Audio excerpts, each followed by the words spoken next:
desk.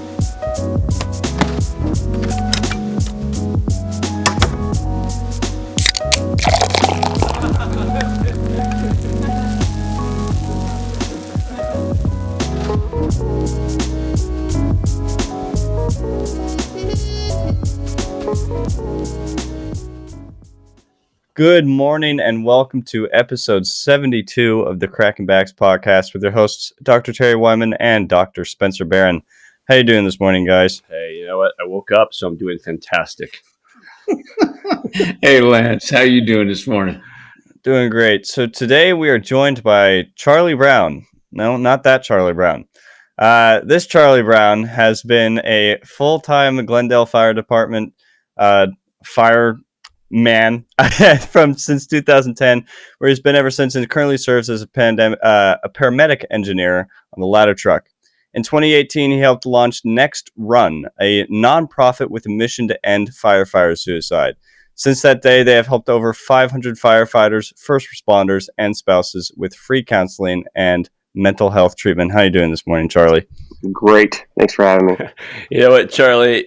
First off, thanks for coming on the show. I know it's early and you had to get before the kiddos get going, but we've known each other a long time, and you've been a fireman for a long time. You know, you went from football player, really active. What got you into the fire department just in the beginning, just to kind of set the stage? How did you want to become a fireman? Yeah, well, it sounds, cheesy, whatever. Every kid grows up wants to, shouldn't say every kid, but a lot of kids, grow up and they're fascinated with fire trucks or, big trucks, whatever. And I was no different. But from a little kid, I just had this fascination with the fire department. And, my parents always said, like, yeah, he'll be a fireman. And as I got older, I really did. That fascination just stayed with me. And even in my high school years, I knew that's what I wanted to do. So I really just tried to tailor my my athletic career and my education path towards a career in the fire service. Wanting to play athletics at the college level, I did. Played football at Cal Lutheran, and then I found the closest thing that I could that would set me up to. I guess I knew it, knowing that the fire department was a lot of medical, in nature and paramedic stuff. So I got my degree in exercise science and sports medicine. And I felt like that would set me up pretty well in terms of anatomy, physiology, those types of things. And so that's what I did. And as soon as I graduated college, I started on my journey to become a fireman. And I was fortunate enough. I got hired with Glendale in 2010. Went to paramedic school after that. I've been a paramedic now for about 10 years, and just recently promoted to engineer, which drives the fire engines and fire trucks within the last year. So yeah, it's been all in all, it's been a good career. And never known that I'd be running a nonprofit on the side as well. So it's kind of a trip. Sports science. The stuff that you learned back then, do you have any application to being a firefighter now or a paramedic? Do you train in the way you were educated? Yeah. So, I always thought that, or kind of like my idea was that, a lot of firefighters have, second jobs. They have like part-time things. They're like firefighters and they do other things. And sure enough, a lot of them were. There's the 30 years ago, a lot of fire guys were coming up through like the trades, right? They were construction, plumbing, electrician, whatever. And when housing markets and things like that were going down, they were looking for steady work and they became firefighters. And then they continued to have their jobs. So like I've always known firefighters that had two jobs in a sense. And so I had this idea that I would be a firefighter. And then because I love sports so much and coaching and just, I knew I wasn't going to continue to play that at a professional level. But I thought that if I took my education and put it in something that I enjoyed, that I could then parlay that and use it on the side in the future. So whether that was coaching athletes or training, personal training or anything like that. So my emphasis that I got in was in human performance. So I did exercise science, sports medicine with an emphasis in human performance. So biomechanics type, training, and the anatomy physiology part of it really set me up for being a paramedic, because when I went to paramedic school, so much of the first part of being a paramedic is just learning the human body and the systems. And for a lot of folks that have never had any sort of like anatomy physiology class or whatever, or they're going back to their biology class in high school, it can be really hard. And for me, it was, I just recalled all that stuff fairly simply. And now to this day, being a paramedic, you still, that application of it all, knowing how the body works, you can, diagnose traumas and kind of, work your way through certain medical scenarios and things like that, and figuring out what's the true root cause of what's happening here, or what's going on with someone. But now, as I'm getting further into my career, I'm coaching my kids now, and I'm about to coach my son's football team for the first time. My daughter's softball, soccer, things like that. So, as I'm getting older and my kids are getting older, and I'm looking for opportunities now to kind of use that. I went on and coached CrossFit for a little while when my kids were a lot younger. So that was an application there. But yeah, I just was something that was a passion of mine, and I thought that I would use it, and I'm trying to use it as best I can. It works. Oh yeah. Well, Yeah. I love the idea of sports medicine. I think that's fantastic. And then the application of that to the human body and taking care of it like you do. One of my best buddies in high school was a fireman for many years, but he also did personal training as his second job too. And There you go. so I can understand that. Charlie, let me ask you a question. Pardon my naivety, because I'm here in South Florida and you're all the way in California out there near Los Angeles. So I know that each department is a little bit different, or maybe dramatically different in terms of activity from one to the other. Is your department active or busy? Oh yeah. Busy as hell? Yeah. I think, and like you mentioned it, kind of depending on where you're at, demographics wise, things like that, city landscapes will determine how busy the fire departments are. But yeah, my department is 10 miles northeast of downtown Los Angeles. We're right on the outskirts. We border multiple different cities and jurisdictions. We're in between Burbank and Pasadena. We're right at the foothills of the Angeles National Forest. And so my department itself is about 30, the city itself is about 32 square miles. We have 9 fire stations, and last year we ran over 20,000 emergencies out of 9 fire stations. So, yeah, we're fairly busy. We have, but like anywhere, we have some fire engines that'll run 20 calls a day, and we have some fire engines that run 2 calls a day. It's just a matter of where they're located within the city, and like I said, some of the demographics and that nature. Some of them are more in residential communities that don't, have high traffic, because when people go to work, they're gone during the day. And then our fire engines and fire stations that are downtown within the city with the high rises and things like that, and lots of people, they have more responses. So, yeah, we're a busy department in kind of retrospective of other agencies. So, yeah, it's interesting because I was asked by a fire department not too far from here to work with them in regards to exercise and nutrition and all that.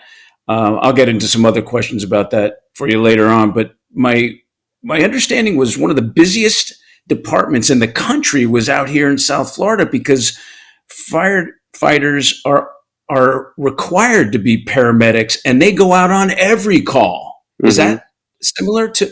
So, is that what you guys have to do, or is that what you chose personally to also be a paramedic? Yeah, a lot of like fire agencies, they will set what their standard of care is going to be, and for some that, like a lot of the smaller departments, the paramedic is the highest level kind of you can achieve in the fire service. Next thing would be a nurse and a doctor and so forth. You're kind of seeing that a little bit now here out in California. There's a couple departments that have nurse practitioners on staff. They're not firefighters, but they're nurse practitioners, and they kind of roll around in different types of apparatus. But so for some of the smaller agencies, like having a paramedic at the highest level of care, so they require everybody to be paramedic. We're kind of different in that we're one of the largest agencies in LA County, and yet we still require everybody to be a paramedic, and how we transport people to the hospital. So my department we have our own ambulances, and we can transport people to the hospital, which requires that we be paramedics to be able to do that. Some fire departments that don't have ambulances to transport people, and they contract with companies such as like AMR or Gold Coast Ambulance or whoever it may be. That those are the paramedics. So then the ambulance takes the patient from wherever they're at to the hospital, and the firefighters don't have to go. They might have one paramedic on the fire engine, someone that can start an assessment and kind of start that treatment, but then pass it off to the ambulance crew. Whereas we're not, my department and a lot of departments around in California in general, is that everybody's a paramedic and everyone provides a level of care at that highest level. But it really is just kind of dependent upon the cities, the municipalities, what they're capable of doing. If they're capable of providing that care, then that's what they'll do. But yeah, so we go on every call, right? As paramedics, it doesn't matter what the emergency is. That jack of all trades, master of none is sort of what we're all about. We go on every emergency. It doesn't matter what it is. So let me ask you, because again, my generation, I'm probably older than Terry. I am older than Terry. Probably. I'm just making it kind of a mystery, but no, I am. But back in the day, it was, you got the fire department, and then you got, the paramedics. So with that said, I never realized, you always hear about veterans of the war and the military, their issues with PTSD and trauma. Please share with me. I never realized that firefighters, paramedics, first responders go through similar things. Can you share that perspective, please? Certainly, yeah. I like when it comes to the military stuff and all that. I mean, we have a lot of veterans on the fire service. I think, when they come back from military service and then if they're not career, they do their time and they're looking for something that's similar. Much of the fire and police departments are paramilitaristic. I mean, the way that we train, the way that we do our fire academies and police academies, maybe even more so on the police side than the fire side, but very much based in the military way of getting things done. And so we have a lot of veterans that come in the fire service. But I like to reserve that PTSD type of acronym, if you will, for those folks, because I feel like the military, they go, let's say, like, most recently, right, with all the conflicts and all that stuff, they go away and they're gone for 6 months, 8 months, whatever it may be, and then they're fortunate enough to come home. And now, so they went to combat and they faced, just complete utter chaos, and then they were removed from that situation, and now they're back home and they're in a stable environment, and they can't cope with that. Like, to me, that's, when you're removed from an environment, that is PTSD. Like, if someone that experiences, like Route 91, we had friends that were there, we were supposed to be there, all that stuff, whatever, but they were there, and that, gnarly incident, and then they were removed from it. And so you've experienced something, you've been removed from it, like PTSD. With us as first responders, we like to kind of look at it as like cumulative trauma. It always, like, you never get fully removed from the situation. You run an emergency, and it might be utter chaos. It might not. Majority of the time, what we deal with on a daily basis is, for the most part, minuscule, if you will. It's not always, body parts everywhere. Oh, it's just not like that all the time. Now, we do see that, but it's just, it's not continuous.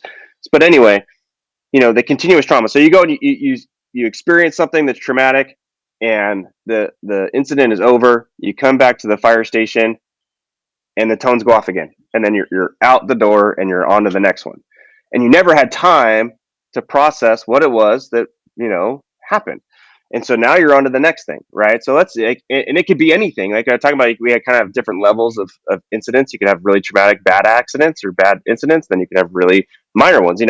Like for us out here in California, specifically Los Angeles area, some of like the major incidents that come to mind. Like we had the Chatsworth train crash, right? The Metrolink train crash where these two trains just went head on into each other. One was a freight train, one was a passenger train, and you can imagine which one won. And there was just, utter destruction and life loss and all this stuff. Well, those guys that responded to that incident, right? Like you go to a train crash with people and, everywhere. And then as soon as that's over and it's like, hey, we cleared the scene and we're done, and you go back to the station, and then boom, the lights go off again. And now you're going to, you know, someone who just, tripped and fell down, right?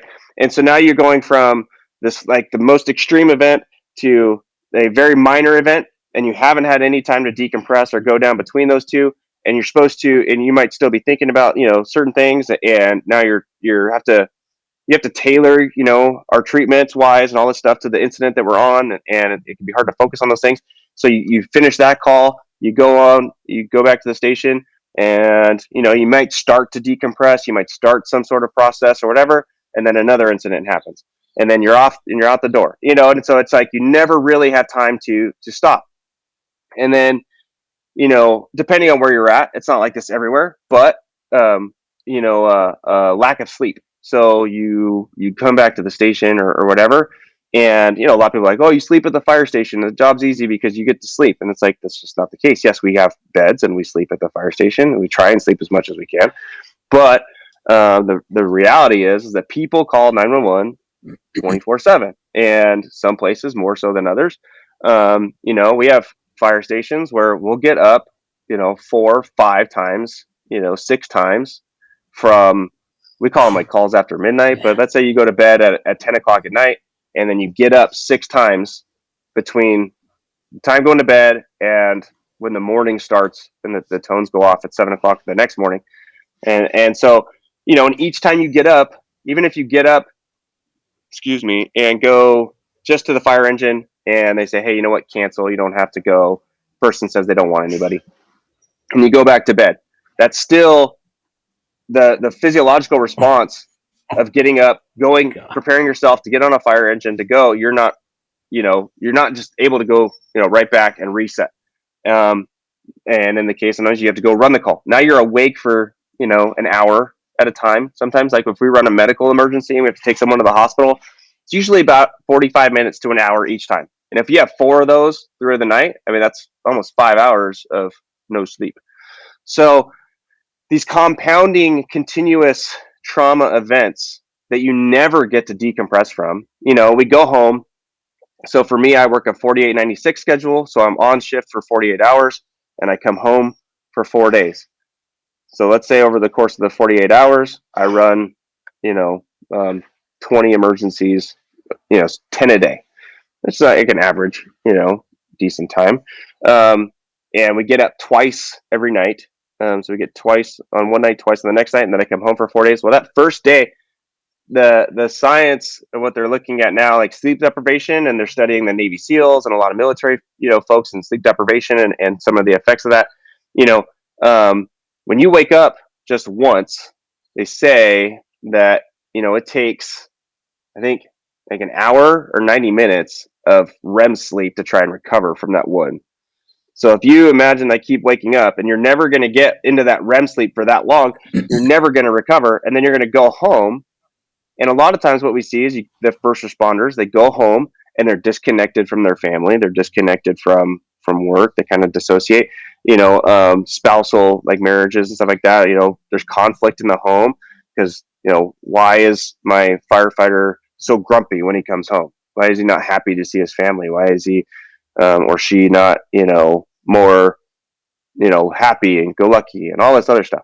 And it's like all the stuff that we did while we were at work, we come home and now it's like, okay, now we're going to decompress. But by the time it takes for you to get through that, let's say 2 days, now you're home for 2 days, then you're right back into work. Right. And for some work schedules, I'm fortunate we work a decent schedule.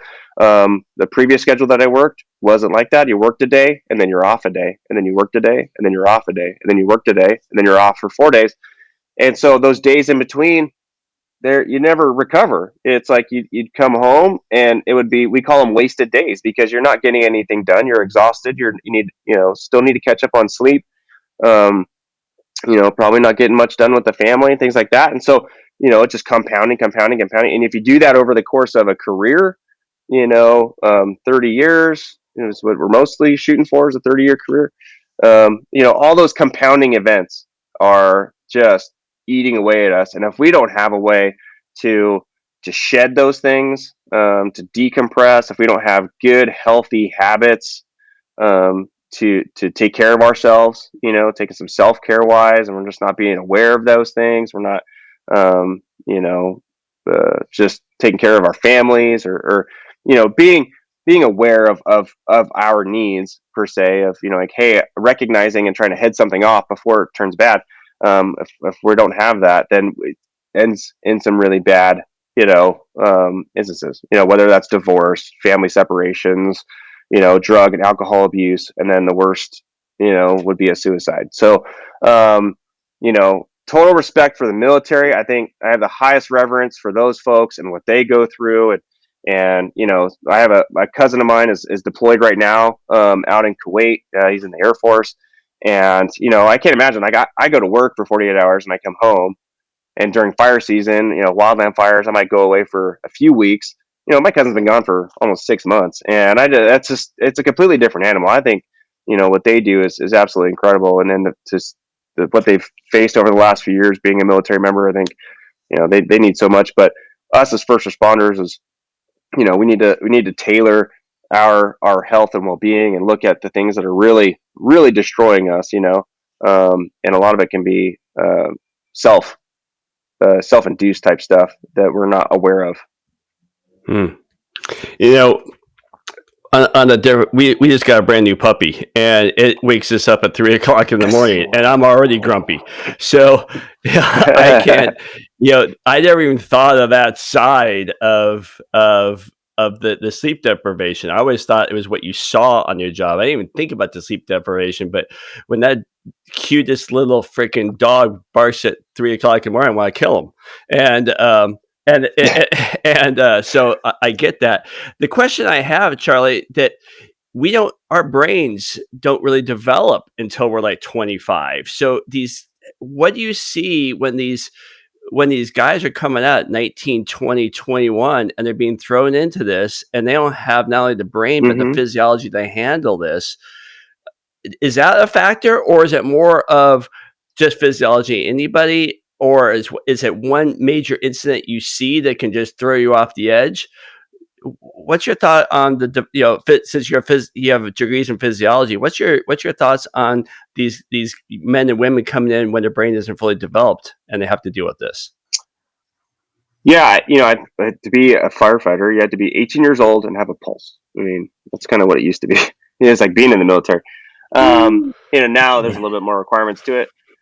Which kind of limits how young people are getting hired, but there are certainly still folks that are getting hired younger and younger. I was fortunate enough; I got hired at 26. I think everybody. It doesn't matter what age you are. There's no. Everyone has their own breaking point, right? It could be day one. It could be 35 years down the road. And we need to learn that you can't discriminate against, either one. Right.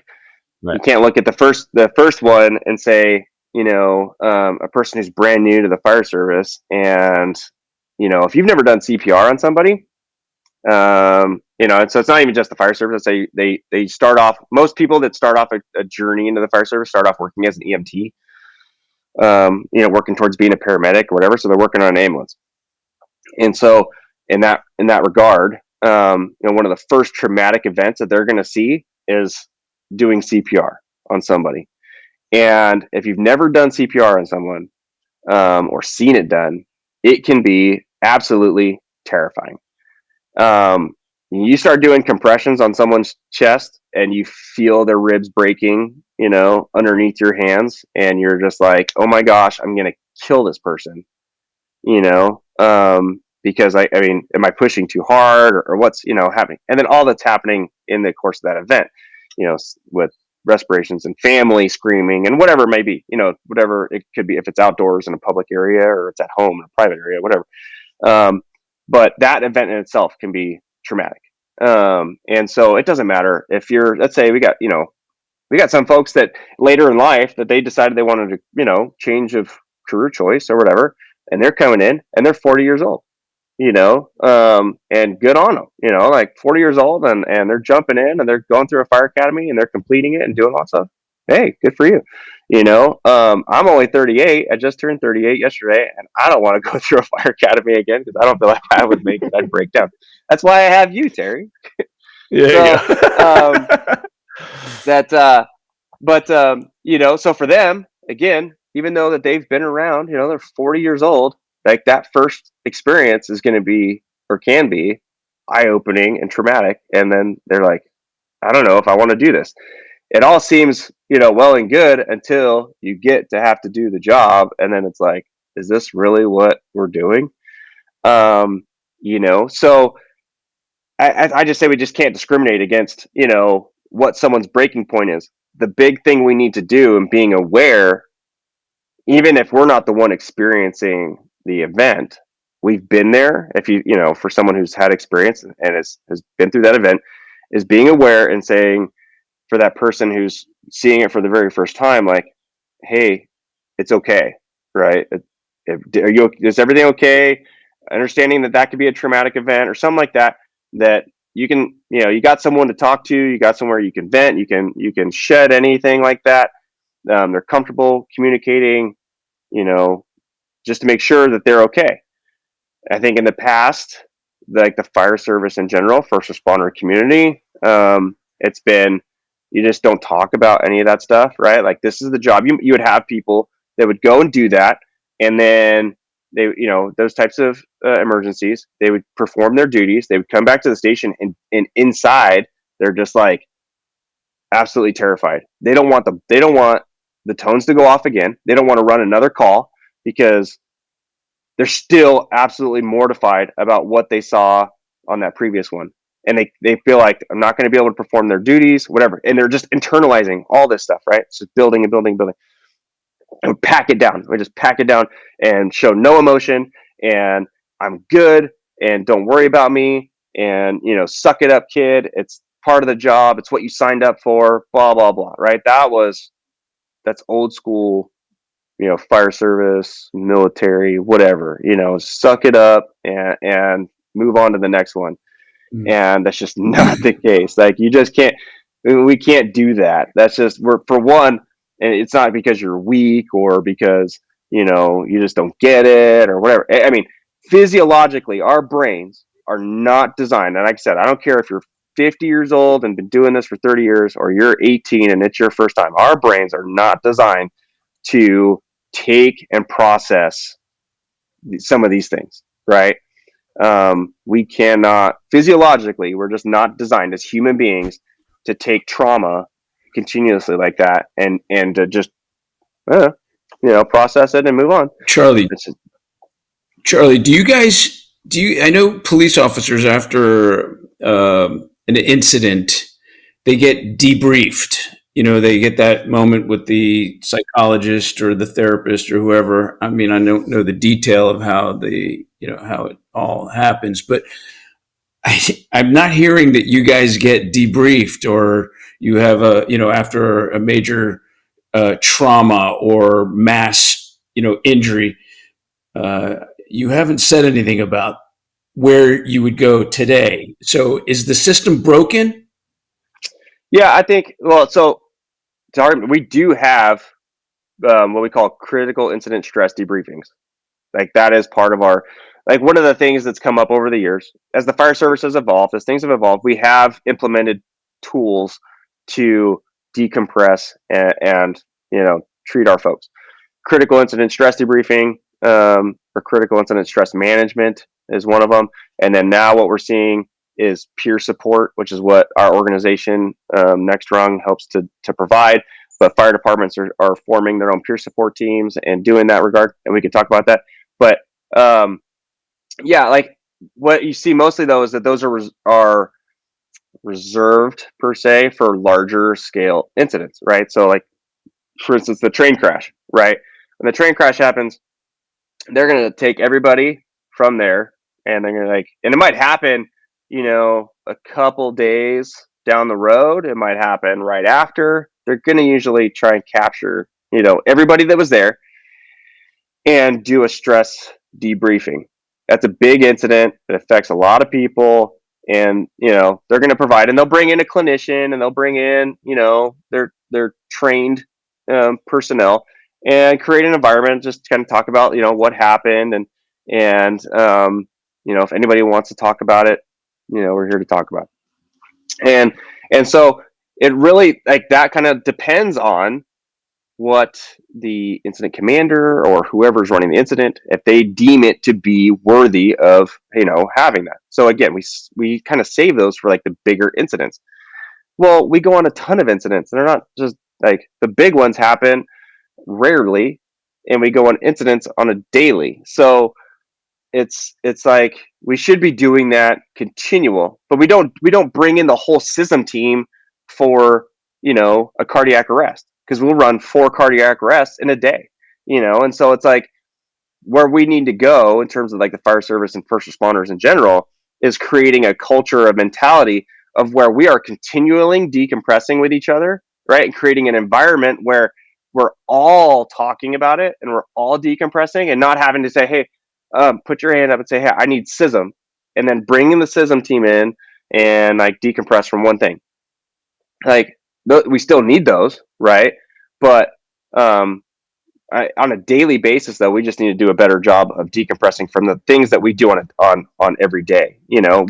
While like maybe to the general public, they might look at that, like doing CPR on somebody, like that's traumatic. You might, I mean, if you talk to people that in terms of like a cardiac arrest type deal, and they might see that one time in their life, maybe not, see someone go into cardiac arrest, what's a see SISM? CPR. What did What is what? you referred to SISM team or Oh something? yeah, What did critical you incident refer stress management, CISM. We just call it SISM. Oh, Sorry. He's in Florida, so he's a little slow.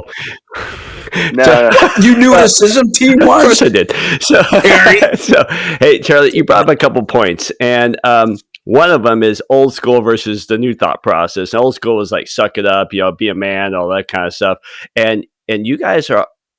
We look at firemen, first responders as our heroes, kind of like Superman. We come to you guys to help us, and sometimes I think we put you on that pedestal that you're not human. You're our saviors, and which isn't fair. And you brought up another thing, and you called about this organization called Nextrung, and I got to hear more about that and how it started. And I've read some of the stuff, and we're going to post it on your site. But can you tell us about the new wave and how, instead of going, we need to do something, you guys are actually doing something? And can you explain Nextrung and what the purpose is?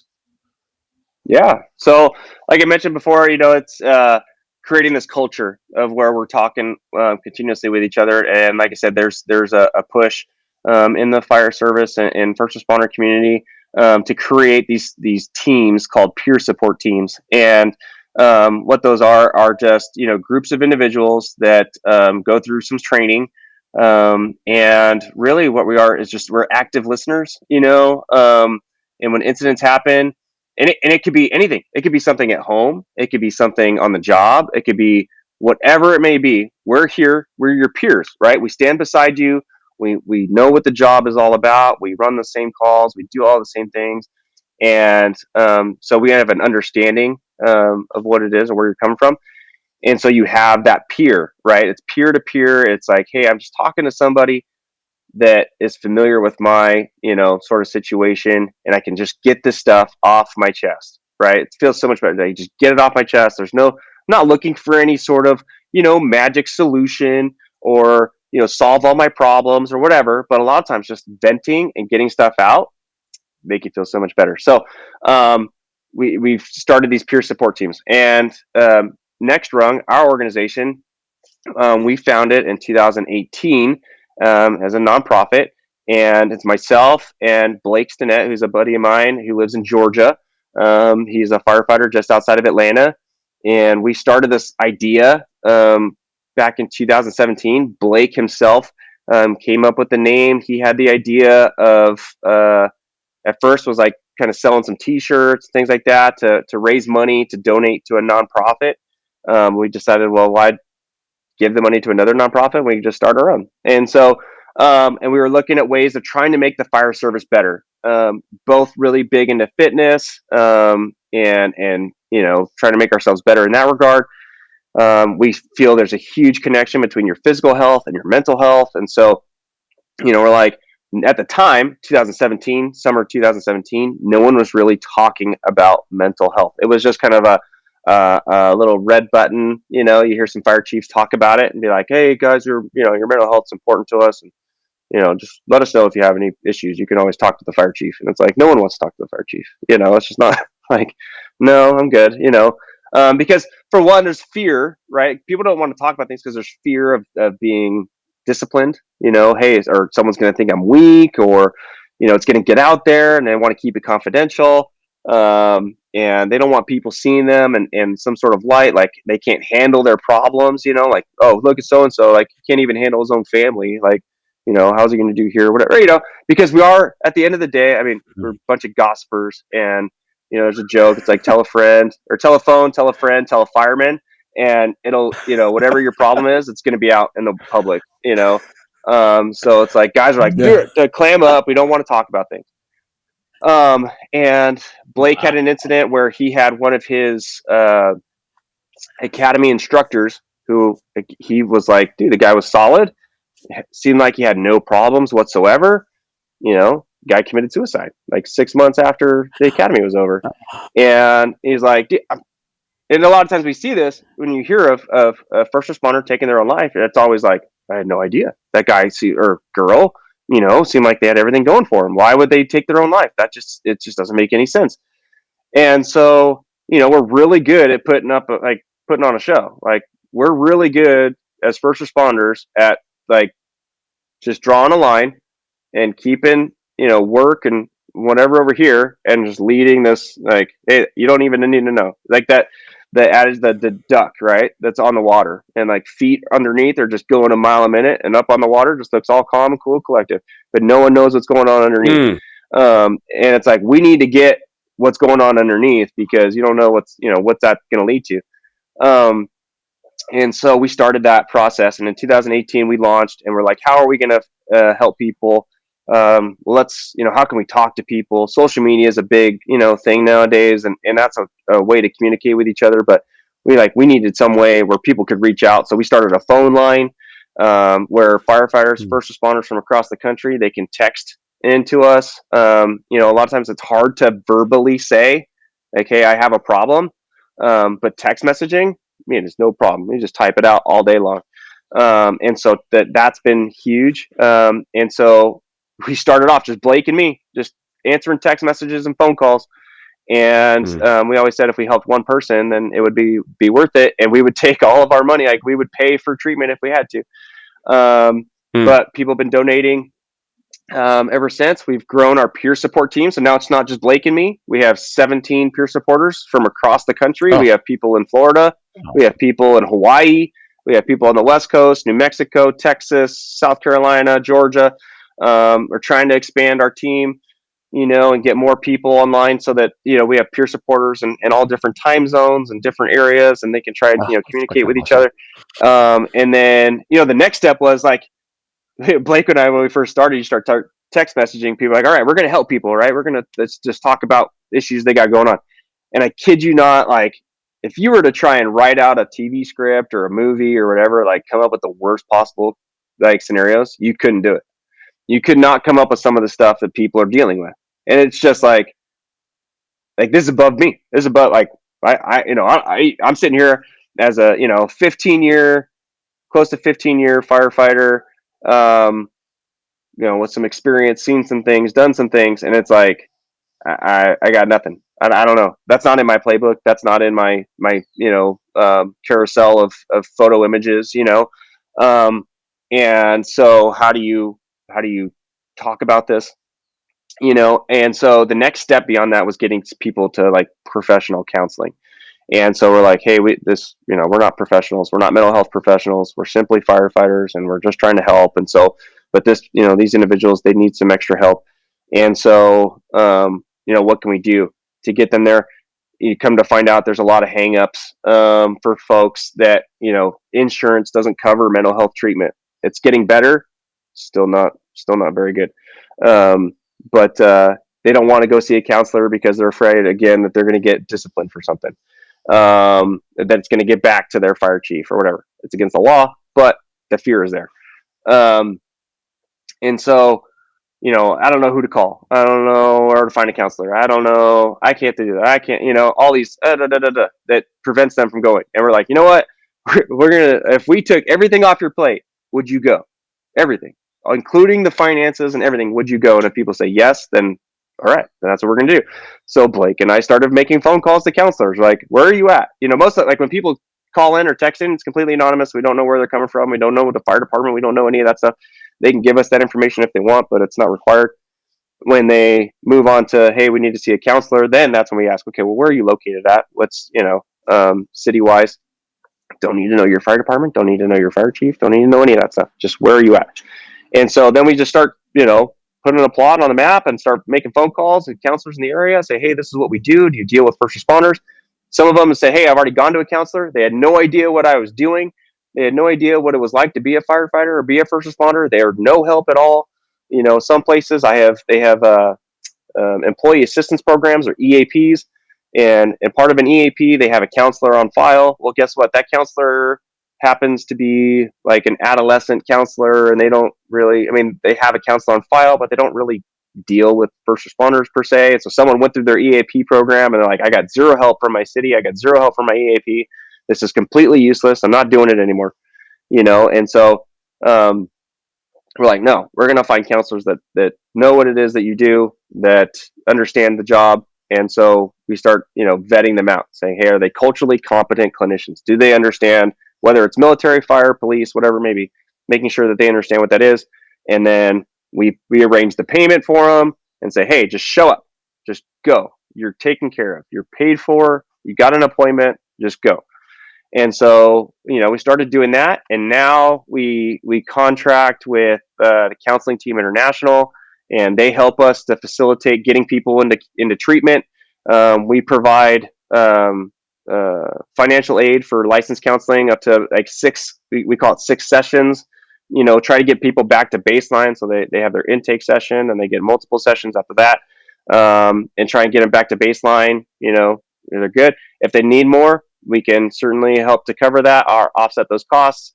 And then the next one is like inpatient intensive treatment, like someone who needs to go to intensive treatment. Some folks, it's substance abuse. What do you need? If you have a substance abuse problem that's in its root causes or in trauma and all those things, we need to get them treated. We have some really great relationships with folks, and we're sending people to treatment centers for substance abuse. We're sending people to treatment centers for trauma. But at the end of the day, it all takes money to do, and so as the nonprofit, everything is done with donations. We're super blessed and grateful that we've been able to provide any of the service without spending a single dime of our own money, which we said we would do if we had to save someone's life, because it's worth it. And so to date, since 2018, like I said, we've helped over 500 people through our peer support line as a minimum. We did 270 peer support contacts last year alone, and we did 60 counseling sessions, or 60 first responders that went to counseling, and over, I think, 7 or 8 full treatment center stays. And for some treatment center stays, you're 18 grand for a treatment center stay. So for some are less, but we were able to financially cover all those costs. So we're just super blessed and fortunate to be able to do that, to be able to impact these lives and get them back to living their best life. I tell people when it comes time to, like, when people are on the fence about whether or not they should reach out for help, or they may feel like they're not adequate enough to be doing this job or anything like that. It's, you kind of mentioned it a little bit, like we're superheroes in people's eyes, and we're super grateful when people, are appreciative and all that stuff. But, we're not superhuman. I don't even, like we're not extraordinary people. There's nothing special about us. I just try and tell people like we're normal people. We're just like, we're your neighbors. We're, just your average folks per se, but we're placed in extraordinary situations on a daily basis. Charlie, I got a quick question or a comment. Excuse me. I realized I was reading on the Nextrung website something that moved me in a manner that I just have to share with the listening audience. It says, there's a quote: "Remember, the only thing that's constant is change, which means there's never a reason to make a permanent decision for a temporary problem." Mm-hmm. That to me resonated with the sound of suicide. Mm-hmm. Yeah. I think that was your intention, or that kind of thing. What are statistics like in that realm? Now, hopefully your Nextrung is going to bend those statistics into a more positive manner, but do we have, an idea of, that, how many firefighters or first responders? Yeah, so certainly that is exactly what that refers to. We try and tell people like, hey, no matter how bad you think things are, and they can feel really, really bad, everything's temporary, and that decision is permanent, and that permanent decision, it passes on. It doesn't just stay with you when if you were to choose to take your life, and so don't choose a permanent decision to a temporary situation. And so, yeah, in the first responder community, we are, in terms of like against the general population, times likely, we're about 5 times more likely, I think, to commit suicide or die by our own hand. Back in 2015, I believe it was 2014. That was like one of the first times that first responder suicide had outpaced line of duty deaths. So like a line of duty death would be like dying in a fire or dying of a cardiac arrest, or something in the fire station or police officer or something like that, dying as a result of your work duties. There was more suicides than there were line of duty deaths. And it's hard. The thing is now it's hard to track numbers because, for one, people don't want to admit that they had a suicide. There's fire departments that people in general that they don't want to admit that they had a suicide in their department or that someone took their own life. And so it can be difficult to try and track accurate numbers. There's a really great guy at Arizona, Jeff Dill, who runs the Firefighter Behavioral Health Alliance. And he's doing his very best to track all the numbers. He has all the most current statistics in terms of firefighter suicides over the course of the years. But yeah, it's just it's a rising epidemic amongst ourselves and our peers that we're choosing to. Go ahead. Yeah, we're gonna need to wrap up, but I wanted to have you share this Nextrung's got your sixth throwdown and what that means, if you could tell us real quick. Yeah, sure. So we partnered with a guy named Chris Torres. He works for FDNY, and he runs their like FDNY Barbell Club. Like I mentioned, we have a serious passion for physical health and mental health, and tying those two things together, we think that they're absolutely congruent with each other. And so Chris actually came through our program. We helped him out with some stuff, and he wanted to give back to our organization. And so his passion is physical fitness. And so his gym in New York City, he came up with this idea, partnering with us in his cause, the I Got Your Six cause, and creating a workout, platform, a competition series, if you will. And so people can join, and we did it, just completed it this last year, where people can sign up and partake in the physical fitness, competition aspect. And we get sponsors from, corporate sponsors and things like that help, sponsor the event. We did 2 live events. One was in Georgia, one was in New York City. And then we did an online event where people could see the workout. They could do the workout at home. They could post their score. We had winners for different classes. And so just trying to bring the physical fitness and the mental, or the physical health and mental health together, and promote both of those things. And we look forward to expanding that. So last year we did it for the first time in 2021, and we did one event in New York City. This year we did 2 events, one in Georgia and one in New York City. And we're looking forward to next year and partnering with some other folks and doing some more satellite events. I think we're going to do one in Colorado. If we get some more folks that want to jump on board and host an event, they can, different gyms and things like that, where we could open up those spaces. And on a day, we have this communal fitness event. So that's I got your 6 Nextrung throwdown, which is a great success. That's awesome. And I think that anytime people can exercise, I've seen CrossFit, Spartan, places like that. A lot of people that have mental illness, they go to those places, and it's a great way to use your body to de-stress your brain. And I know that's how you think. Absolutely. I do want to wrap it up, because if I don't wrap it up, I know your wife, and she terrifies me. And so I want to make sure that we come on. She does not.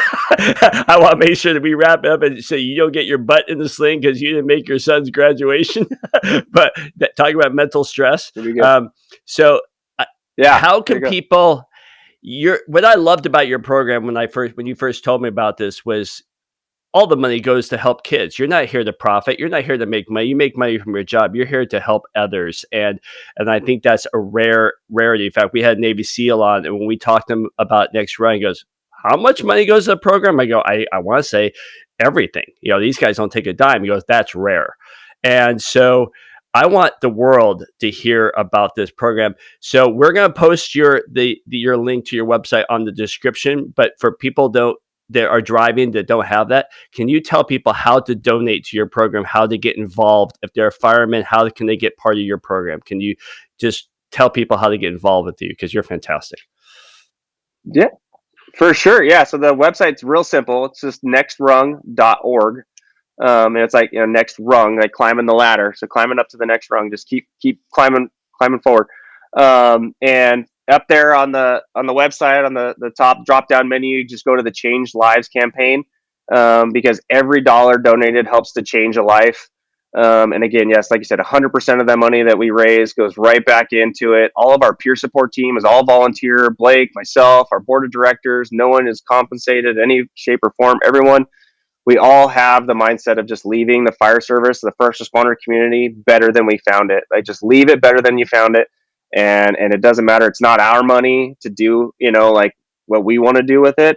We're a faith-based organization, but we don't push that on anybody, but that's where we lead from. And that's, it's not our money to deal with. So whatever, God wants us to do with it, then he'll have us do with it. So 100% of it goes right back into helping folks. We're on all the social medias, Nextrung, on Instagram, next_rung, Nextrung.org on Facebook. You can find us there, shoot us messages. And if you have any inquiries about, being involved or doing whatever, you can just shoot us an email at info@nextrung.org. Is a good way to connect with us, just through a simple email. Wow. You know what, Charlie, I'm going to end on that, because that is fantastic. You are a godly man. I love you to death. And because of the kind of work you do, is you have a purpose, and you're saving lives, not only in your job, you're saving lives outside your job. And very proud of you, very proud of the man you've become. So thank you for being on. Thank you for being on our show, telling your story. And I look forward to talking to you in the future.